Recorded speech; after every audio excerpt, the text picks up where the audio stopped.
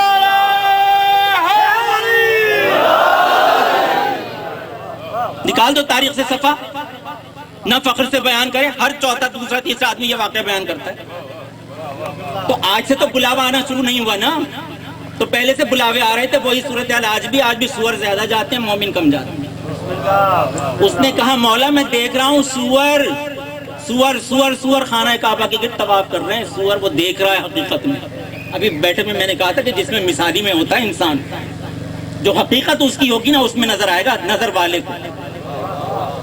جی ایک پیر صاحب کے لیے مشہور ہے، بزرگ کے لیے، شریعت کے لیے، کہ وہ ہر وقت اپنی آنکھیں بند رکھتے تھے۔ تو کسی نے ان سے کہا کہ آقا آپ تو دیکھنے والے ہیں، آپ اپنی آنکھیں کیوں بند رکھتے ہیں؟ آپ کوئی نابینا تھوڑی ہیں؟ کہنے لگے کسے دیکھوں؟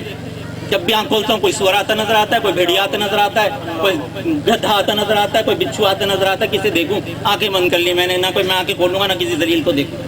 حج کے لیے وہ جائے گا جس کا بلاوا آئے گا، زیارت کے لیے وہ جائے گا جس کا بلاوا آئے گا، جس کی قسمت میں ہوگا وہ جائے گا زیارت کے لیے، جس کی قسمت میں ہوگا وہ جائے گا حج کے لیے۔ اچار کے نیچے افیم بھر کے جا رہے ہیں زیارت کے لیے، ان کا بلاوا آیا ہوا ہے۔ بسم اللہ جی، کھٹان اچار کی برنی لے کے جا رہے ہیں، نیچے ہیروئن رکھی ہوئی ہے، جا رہے ہیں زیارتوں کے لیے، جا رہے ہیں حج کے لیے، ان کا بلاوا آ رہا ہے۔ ایسے لوگوں کا بلاوا آ رہا ہے، ہم جیسے غریبوں کا بلاوا ہی نہیں آتا۔ بلاوا کس چیز کا آ رہا ہے؟ حج کے لیے بلاوا آ رہا ہے، زیارت کے لیے بلاوا آ رہا ہے۔ کتنا غلط تصور ہے۔